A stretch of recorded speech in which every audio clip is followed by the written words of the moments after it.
Assalamualaikum warahmatullahi wabarakatuh. Kembali bertemu dengan saya, Irna Hendriani, untuk mata kuliah Teknik Lingkungan di Prodi Teknik Sipil Universitas Balikpapan. Kita memasuki untuk sesi kedua, yaitu ekosistem.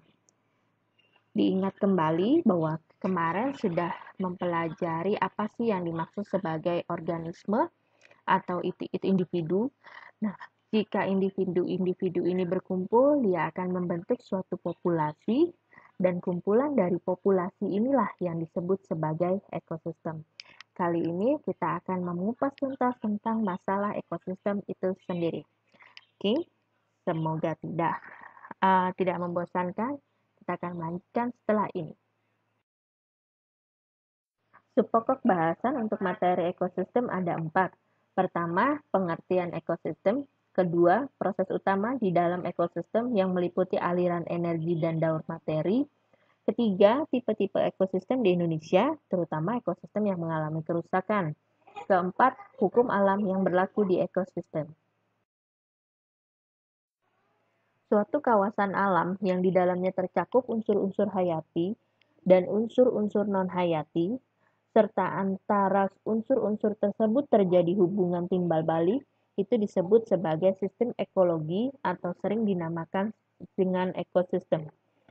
Menurut Tansley, ekosistem atau sistem ekologi adalah lingkungan hayati dan non-hayati bersama dengan populasi atau komunitasnya. Menurut Miller, ekosistem adalah suatu lingkungan tertentu dengan masukan dan keluaran energi, serta materi yang dapat diukur dan dihubungkan dengan faktor lingkungan. Sedangkan menurut Undang-Undang Pengelolaan Lingkungan Hidup Nomor 23 Tahun 1997, ekosistem adalah tatanan secara utuh menyeluruh antara segenap unsur lingkungan hidup yang saling mempengaruhi. Jadi, ekosistem adalah tatanan unsur lingkungan hidup yang merupakan kesatuan utuh menyeluruh dan saling mempengaruhi dalam membentuk keseimbangan, stabilitas, dan produktivitas lingkungan hidup. Nah, secara garis besar, ekosistem ini dibagi ke dalam 2 kelompok, yaitu ekosistem perairan yang meliputi danau, kolam, sungai, dan sebagainya. Dan yang kedua, ekosistem daratan. Ini meliputi hutan, padang rumput, sawah, dan lainnya. Pada setiap ekosistem, komponen penyusun sistem tersebut bersifat khas. Misalnya ekosistem danau, organisme autotrofnya adalah fitoplankton. Sedangkan di ekosistem hutan, organisme autotrofnya adalah tumbuhan. Ekosistem dapat bersifat alamiah dan ekosistem buatan. Contoh untuk ekosistem alamiah adalah pantai dan laut. Sedangkan contoh untuk ekosistem buatan adalah sawah dan hutan. Heterogenitas organisme hidup di ekosistem alamiah itu tinggi, sehingga mampu mempertahankan proses kehidupan di dalamnya dengan sendirinya. Berbeda dengan ekosistem buatan yang bersifat labil, karena tingkat heterogenitas dari organisme hidupnya lebih rendah, sehingga dibutuhkan bantuan energi dari luar oleh manusia misalnya untuk mempertahankan bentuk ekosistem tersebut. Nah, campur tangan manusia ini berlangsung terus-menerus selama manusia menghendaki adanya ekosistem buatan tersebut. Apabila campur tangan manusia lepas, maka ekosistem buatan ini akan berubah menjadi ekosistem alamiah. Kalau kita melihat hanya dari fungsinya, suatu ekosistem itu terdiri atas 2 komponen, yaitu 1. Autotrofi, yang merupakan organisme yang mampu menyediakan atau mensintesis makanannya sendiri, yang berupa bahan-bahan organik dan bahan-bahan anorganik dengan bantuan energi matahari dan klorofil. Oleh sebab itu, semua organisme yang mengandung klorofil disebut sebagai organisme autotrofik.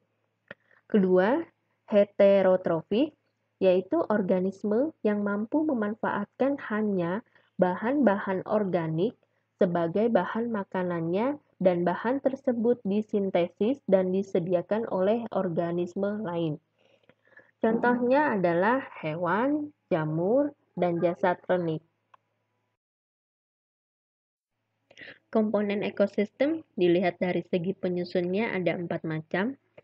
Pertama, ada bahan tak hidup atau abiotik ataupun non-hayati.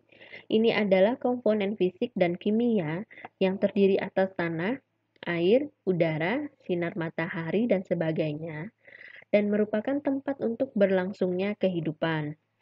2. Produsen, yaitu organisme autotrofik yang umumnya berupa tumbuhan berklorofil yang dapat mensintesis makanan dari bahan anorganik. Ketiga, konsumen, yaitu organisme heterotrofik, misalnya hewan dan manusia, yang makan organisme lain. Keempat, ada pengurai atau dekomposer. Ini adalah organisme heterotrofik yang menguraikan bahan organik yang berasal dari organisme mati. Contohnya adalah bakteri dan jamur. Jadi ekosistem merupakan satuan fungsi dasar dalam ekologi, mengingat di dalamnya tercakup organisme dan lingkungan abiotik yang satu terhadap lain saling mempengaruhi. Sifat ekosistem yang universal, baik ekosistem darat, perairan maupun buatan, semuanya merupakan interaksi antara komponen autotrofik dengan heterotrofik. Ada 2 hal yang penting dalam sifat universal itu, yaitu 1. Seringkali fungsi dan organisme yang menjalankan proses interaksi terpisahkan secara fisik, dalam arti bahwa berbagai organisme itu tersusun dalam stratifikasi. 2. Fungsi dasar umumnya terpisah oleh waktu, sehingga terdapat tenggang waktu lama antara terbentuknya bahan yang diproduksi oleh organisme autotrofik dengan pemanfaatan produk tersebut oleh organisme heterotrofik. Contohnya, dalam suatu ekosistem hutan, hasil fotosintesis hanya sebagian kecil saja yang dapat segera dimanfaatkan oleh hewan, herbivora, parasit, dan tumbuhan itu sendiri. Sebagian besar produk fotosintesis memerlukan waktu yang lama sampai menjadi selasah yang jatuh ke tanah, kemudian menjadi substrat dan bahan dasar untuk kehidupan organisme heterotrofik. Proses utama di dalam ekosistem ada 2. Jadi yang pertama ada daur materi yang merupakan 95% penyokong kehidupan berupa karbon, hidrogen, oksigen, nitrogen, fosfor, sulfur, dan 40-80 unsur lainnya. Kemudian proses yang kedua ada aliran energi yang merupakan bagian dari rantai makanan dan jaring-jaring makanan. Ekosistem berfungsi karena adanya aliran energi dan daur materi. Saling mempengaruhi antara aliran energi dan daur materi di dalam ekosistem akan menghasilkan keadaan hemostatis yang mantap. Seperti terlihat di gambar, terlihat bahwa di alam terjadi aliran energi dalam bentuk rantai makanan dan jaring-jaring makanan. Aliran energi ini akan berlangsung dari satu organisme ke organisme lainnya. Memasuki untuk pokok bahasan rantai makanan. Jadi rantai makanan adalah suatu sistem kehidupan yang disusun oleh tumbuhan dan berbagai jenis hewan. Tumbuhan sebagai mata rantai pertama dinamakan oleh hewan tertentu yang disebut sebagai konsumen satu. Konsumen 1 ini dimakan oleh konsumen 2, kemudian konsumen 2 dimakan oleh konsumen 3, dan berakhir pada konsumen ke-N. Jadi, disebutkan bahwa tumbuhan yang menjadi rantai pertama disebut sebagai produsen, kemudian konsumen 1 yang memakan tumbuhan disebut herbivora, dan konsumen 2, 3, 4, dan seterusnya yang memakan hewan disebut sebagai karnivora. Dengan demikian, rantai makanan atau aliran energi itu dapat digambarkan sebagai garis lurus karena mulai dari satu titik berakhir di satu titik lain. Semua jenis konsumen yang mati, tubuhnya akan diuraikan oleh kelompok mikrobia yang hidup di tanah seperti jamur dan bakteri. Mikrobia yang merombak jasad organisme yang sudah mati ini disebut sebagai pengurai. Hasil penguraian oleh bakteri berupa unsur mineral diserap oleh akar tumbuhan dan digunakan sebagai sumber makanan atau hara, sehingga tumbuhan tetap terjaga kelestariannya. Jadi, daur materi adalah rantai makanan disambung oleh mikrobia yang menguraikan organisme yang sudah mati menjadi mineral. Selanjutnya, mineral tersebut menjadi bagian penyusun dari tumbuhan. Daur materi ini dapat digambarkan sebagai sebuah lingkaran tertutup karena mulai dari tumbuhan, konsumen, pengurai, kembali ke tumbuhan. Pada gambar berikut adalah contoh suatu rantai makanan ekosistem hutan. Rantai makanan dapat dibedakan menjadi dua macam. Pertama, rantai makanan tanaman. Jadi ini berawal dari tanaman hijau yang dimakan oleh herbivora, selanjutnya herbivora dimakan oleh karnivora.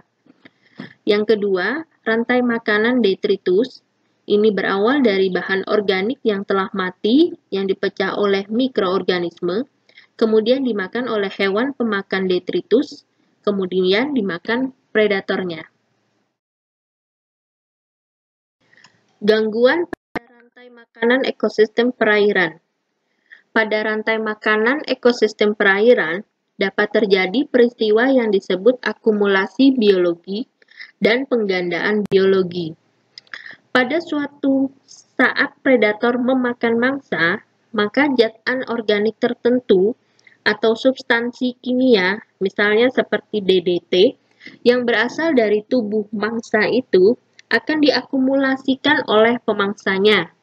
Nah, pasangan mangsa dan predator ini adalah bagian dari suatu rantai makanan yang disebut sebagai mata rantai.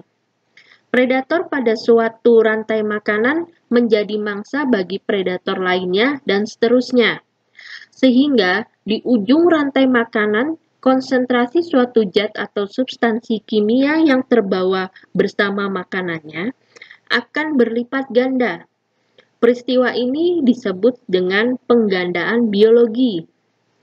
Dengan demikian, adalah mungkin untuk menghindari kemungkinan terkontaminasi makanan yang mengandung bahan berbahaya beracun, dalam hal ini B3, yaitu dengan cara tidak memakan hanya satu jenis dari satu sumber makanan saja. Jadi dengan menganeka-ragamkan jenis makanan, dapat mengurangi kemungkinan keracunan B3, karena dengan menu yang berganti-ganti, kita terhindar menjadi ujung suatu rantai makanan tertentu. Bahan-bahan kimia, termasuk bahan kimia esensial yang diperlukan makhluk hidup, akan bersirkulasi menurut polanya sebagai daur materi atau daur biogeokimiawi yang dapat dibedakan menjadi dua macam. Pertama, daur dalam bentuk gas. Ini apabila kutub reservoirsnya berada di atmosfer atau hidrosfer. Yang kedua, daur dalam bentuk sedimen. Daur ini apabila kutub reservoirnya berada dalam sedimen atau batuan induk.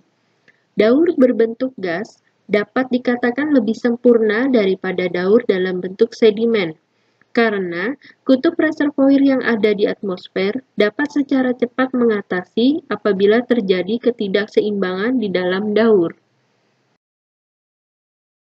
Misalnya, dengan adanya kebakaran hutan di suatu lokasi akan mengakibatkan naiknya kadar CO2 di udara secara lokal.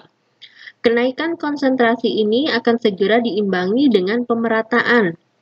Manusia cenderung tidak hanya menggunakan salah satu senyawa yang ada di alam, melainkan juga menggunakan seluruh substansi kimia, serta memasukkan senyawa sintetis ke dalam daur. Hal ini mengakibatkan daur materi menjadi tidak sempurna, atau lebih buruk lagi, tidak terjadi daur kembali. Contohnya, berubahnya pola membungkus pedagang di pasar yang semula dari daun pisang menjadi kantong plastik. Jelaslah bahwa daun pisang merupakan bahan organik yang dapat didaur ulang kembali. Sedangkan plastik merupakan senyawa sintetis yang tidak dapat terdaur ulang sehingga daur materi di lingkungan menjadi macet. Diagram daur materi di alam dimulai dari ekosfer yang mengandung unsur karbon, hidrogen, oksigen, nitrogen, sulfur, fosfor, dan unsur lainnya yang terkandung baik di udara, air, dan tanah. Oleh makhluk hidup, dia akan membentuk suatu rantai makanan dan jaring-jaring makanan. Nah, kegiatan ini semuanya pun akan kembali dilakukan di ekosfer. Dalam hal-hal tertentu, pola daur materi, khususnya nutrien, di daerah tropik berbeda dengan di daerah 4 musim. Di daerah dingin, sebagian besar bahan organik dan nutrien yang tersedia berada di lapisan tanah atau sedimen setiap waktu. Sedangkan di daerah tropis, sebagian besar bahan organik berada sebagai biomasa dan akan didaur ulang di dalam struktur organik dari sistem tersebut. Oleh karena itu, sangatlah tidak bijaksana untuk mengadopsi strategi pertanian dengan tanaman musiman dan pola budidaya tunggal ke daerah tropis. Daur bahan kimia yang terikat di dalam tanah akan mengikuti pola daur sedimen pada umumnya, di mana terlihat proses erosi, sedimentasi, aktivitas gunung api, dan proses fisik lainnya. Karena prosesnya berjalan sangat lambat dan terjadi secara alami, maka unsur yang tersedia untuk komunitas di biosfer bergantung pada jenis batuan yang terangkat oleh gaya endogen ke permukaan bumi. Contoh daur materi nanti bisa dilihat sendiri dari gambar yang sebelah kiri menunjukkan daur materi untuk fosfor yang terjadi di alam. Kemudian yang di sebelah kanan akan diperlihatkan gambar daur materi nitrogen yang terjadi di alam. Kalian bisa perhatikan masing-masing atau dilihat pada file yang sudah saya berikan sebelumnya. Memasuki subpokok bahasan ketiga, yaitu tipe-tipe ekosistem. Untuk keperluan kajian yang menyangkut analisis mengenai dampak lingkungan, dilihat dari sudut dampak pembangunan terhadap lingkungan hidup di Indonesia, jadi ada 7 ekosistem utama. Yang pertama, hutan hujan tropis, kedua, terumbu karang, 3, mangrove, 4, pantai, 5, sungai, 6, pegunungan dan gua kapur, 7, binaan. Ekosistem yang terancam kelestariannya adalah 3 macam ekosistem yang disebut di awal, yaitu ekosistem hutan hujan tropis, ekosistem terumbu karang, dan ekosistem mangrove. Ekosistem hutan hujan tropis. Ekosistem ini berada di wilayah tropis, termasuk Indonesia, dengan curah hujan dari 2.000 sampai 4.000 mm per tahun. Hutan hujan tropis di Indonesia biasanya terdapat di Kalimantan dan Sumatera yang mendapat hujan setiap tahun dan mempunyai kelembapan sekitar 80%. Hutan hujan tropis Indonesia adalah penyusun utama sumber daya hayati flora darat. Permasalahan yang ada di ekosistem hutan hujan tropis yaitu pertama, kerawanan yang dihadapi oleh hutan hujan tropis seperti kurang ketatnya pengawasan pada saat eksploitasi atau pemanfaatan hutan produksi. Kedua, adanya konversi areal hutan yang berisi hutan lindung untuk kepentingan lain. Misalnya, ada jalur mangrove atau bagian taman nasional yang diubah untuk pemukiman atau perkebunan inti. Ketiga, kebakaran hutan yang mulai tahun 97 sampai sekarang masih kerap terjadi. Ini menyebabkan kepunahan bermacam-macam flora dan fauna yang ada di hutan hujan tropis. Fungsi hutan hujan tropis. Yang pertama, sebagai pengatur tata air. Jadi dimulai dari peristiwa berubahnya air menjadi uap dan bergerak dari permukaan tanah atau permukaan air ke udara, itu disebut dengan evaporasi. Lalu peristiwa penguapan dari tanaman itu disebut transpirasi. Jika keduanya dilakukan secara bersama-sama, disebut sebagai evapotranspirasi.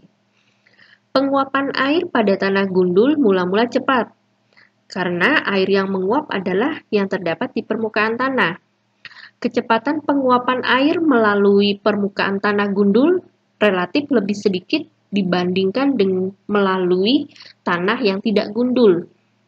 Tetapi apabila di atas tanah terdapat seresah atau daerah resapan, maka kecepatan penguapannya menjadi lambat. Seresah yang terdapat di bawah pepohonan ini memudahkan air untuk masuk ke dalam tanah, sehingga mencegah terjadinya banjir. Jadi dalam hal ini, hutan bisa memperbesar daya penyimpanan air tanah. Fungsi hutan hujan tropis yang kedua sebagai penyerap karbon dioksida. Nah, karbon dioksida yang terdapat di udara dengan proses fotosintesis digunakan oleh tanaman untuk pertumbuhan. Sehingga hutan dikatakan sebagai paru-paru dunia. Lalu harus jadi pertanyaan, berapa persen hutan yang ada di negara yang telah maju? Karena mereka telah menggunakan hutannya untuk pembangunan di masa yang telah silam. Di lain sisi, karbon dioksida kan banyak dihasilkan dari negara maju. Lalu ironinya, untuk menyerap karbon dioksida tersebut, kenapa dibebankan kepada hutan negara pada yang sedang? Maksudnya dibebankan pada hutan yang ada di negara-negara yang berkembang. Fungsi hutan hujan tropis lainnya yaitu sebagai sumber plasma nutfah, karena di sini ada berbagai kehidupan yang terdapat dalam hutan dan terlalu banyak atau bahkan banyak yang belum diketahui. Kedua, sebagai habitat satwa, yaitu tempat habitat satwa. Kemudian yang lainnya sebagai penciptaan iklim mikro, sebagai bioindikator bila terjadi hujan asam dan pencemaran udara, dan sebagai pencegah erosi dan banjir. Ekosistem lain yang mulai menjadi permasalahan adalah ekosistem terumbu karang. Terumbu karang adalah tipe ekosistem yang sangat khas tropis dan merupakan gabungan dari berbagai macam hewan yang membuat kerangka di luar tubuhnya sebagai pelindung yang dibuat dari bahan kapur. Mereka hidup berkoloni dengan bentuk berbagai macam. Ada yang seperti pohon, kubah, setengah bola basket, cangkir, dan lain sebagainya. Setiap anggota koloni mempunyai hubungan dengan anggota di sekitarnya. Ekosistem ini hidup di daerah laut tropis dengan kedalaman 30 meter, bersuhu 26 derajat Celcius, dan kadar garamnya 33 per mil. Yang ada di ekosistem ini plankton, rumput laut, ikan, bentos, moluska, krustasea. Penyusun terumbu karang yaitu Scleraktina bersimbiosis dengan algae Zooxanthellae. Dalam hal kesatuan ini, algae Zooxanthellae mendapat karbon dioksida untuk proses fotosintesis dan zat hara dari hewan-hewan terumbu karang. Oleh karena itu, terumbu karang harus menempati habitat yang selalu mendapatkan sinar matahari dan airnya jernih. Sebagai sebuah ekosistem, terumbu karang disusun oleh rantai dan jaring makanan berbagai jenis biota laut. Fungsi dari ekosistem terumbu karang ini sebagai pelindung pantai dari hempasan ombak. Ekosistem lainnya yang mulai mendapatkan ancaman adalah ekosistem mangrove. Jadi habitat pertumbuhan mangrove ini diperoleh dari 3 macam, yaitu pasir berlumpur, air payau, dan tumbuhan penyusun seperti bakau dan api-api. Keberadaan mangrove tidak dapat dilepaskan dari adanya rawa. Fungsi rawa adalah untuk menjaga kelestarian air tanah, mencegah intrusi air laut. Rawa seperti genangan air permukaan lain yang berupa telaga, situ, lebak, embong, dan sejenisnya, berperan ganda pula sebagai wadah tangkapan hujan yang bisa mencegah terjadinya banjir, dan wilayah resapan untuk mencegah intrusi air laut. Kerugian besar yang mungkin timbul dengan adanya perubahan kawasan rawa dan mangrove menjadi kawasan pemukiman adalah adanya bencana banjir yang akan melanda di daerah sekitarnya. Jadi, fungsi ekosistem mangrove yaitu yang pertama, dia bisa menjaga garis pantai, melindungi daratan dari kemasukan air laut atau yang disebut dengan intrusi. Karena tanpa mangrove, pantai akan mengalami pengikisan dan ini bisa membuat air laut mencemari air tanah. Fungsi kedua, hutan mangrove sebagai tempat kehidupan berbagai satwa seperti monyet dan burung. Kotoran dari satwa ini bisa digunakan untuk memupuk perairan pantai yang bisa menyuburkan pertumbuhan plankton dan jasad renik yang merupakan makanan bagi udang dan ikan. Fungsi ketiga, ekosistem mangrove menjadi tempat bertelur, berpijah, dan tumbuh bagi ikan dan udang. Fungsi keempat, mangrove dapat melindungi laut dari pencemaran yang bersumber dari laut itu sendiri. Fungsi kelima, mangrove yang dipelihara dan dibudidayakan bisa dimanfaatkan kayunya untuk kepentingan pembangunan. Memasuki subpokok bahasan terakhir, yaitu hukum alam yang berlaku di ekosistem atau lingkungan. Jadi ada dua. Yang pertama, hukum konservasi energi atau the law of energy conservation. Dan yang kedua, hukum entropi atau the law of energy entropy. Konservasi energi yaitu energi tidak dapat diciptakan atau dimusnahkan. Energi hanya bisa dirubah menjadi bentuk energi lain. Ilustrasi dari hukum konservasi energi ini ditunjukkan seperti pada gambar berikut, yaitu energi matahari adalah energi panas yang sesampainya di bumi memanaskan daratan dan lautan. Daratan mempunyai massa lebih padat dari air laut, maka lebih dulu menjadi panas dibandingkan lautan.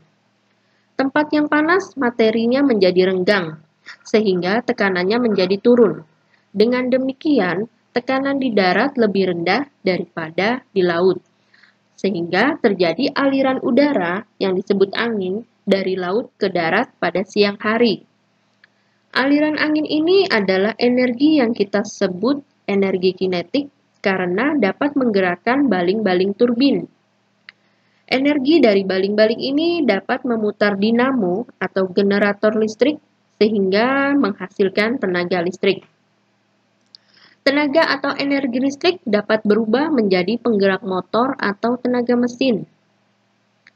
Air laut yang digerakkan angin berubah menjadi gelombang. Laut dengan gelombang yang cukup tinggi dapat diubah menjadi sumber tenaga listrik yang dikenal dengan istilah OTEC atau Ocean Thermal Energy Conservation. Energi listrik dapat pula dirubah menjadi energi panas, misalnya setrika listrik. Dapat pula berubah menjadi energi suara, misalnya pada pengeras suara, ataupun lempengan CD.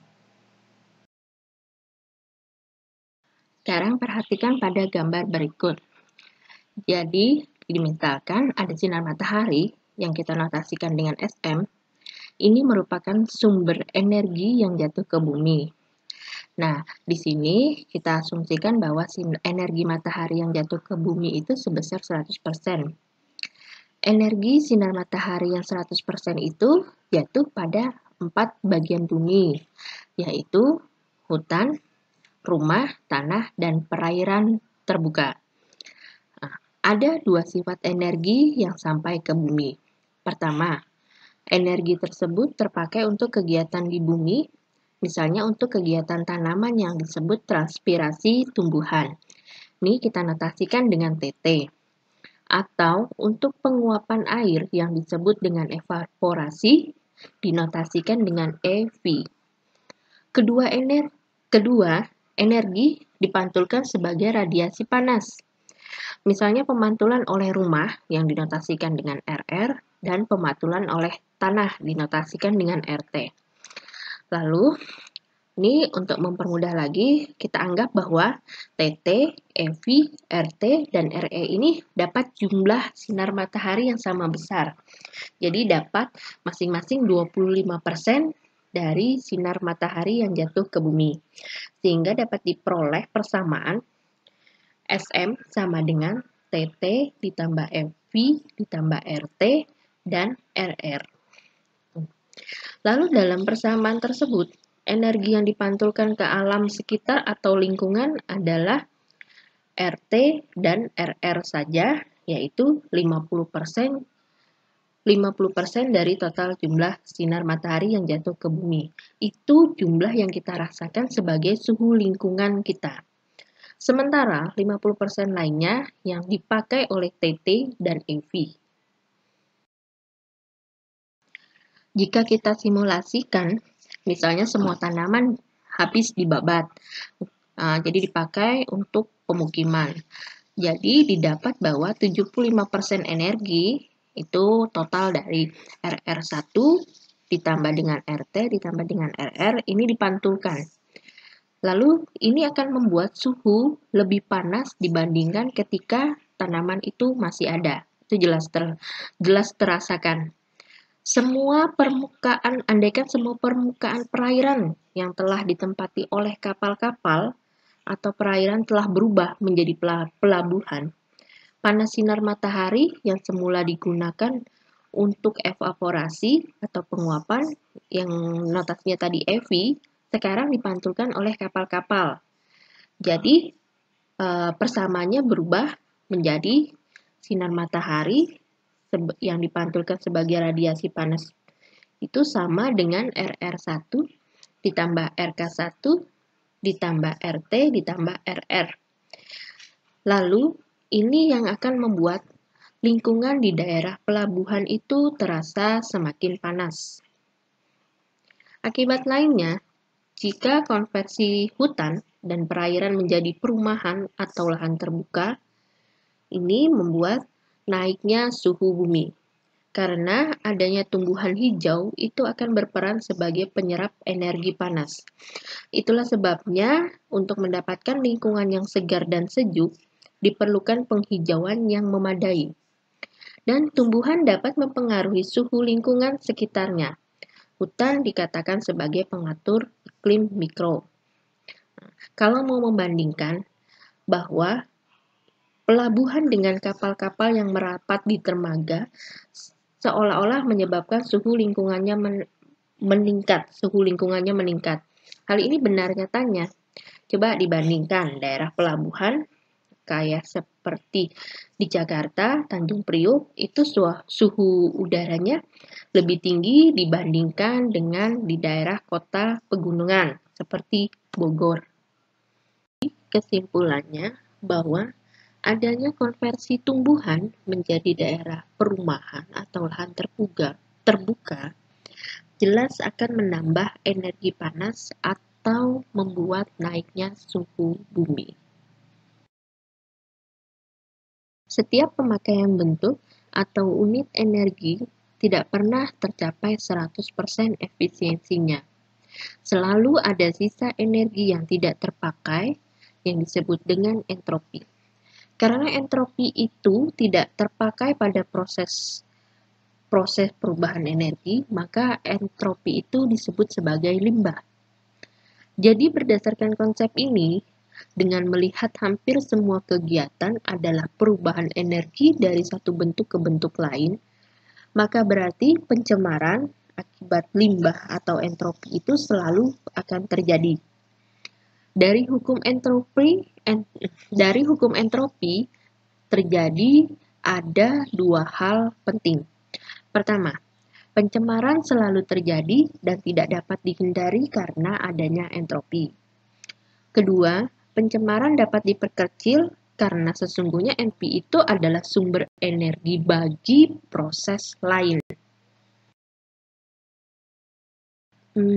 Misalkan dicontohkan dalam pembuatan dari balok kayu yang dibuat untuk menjadi meja.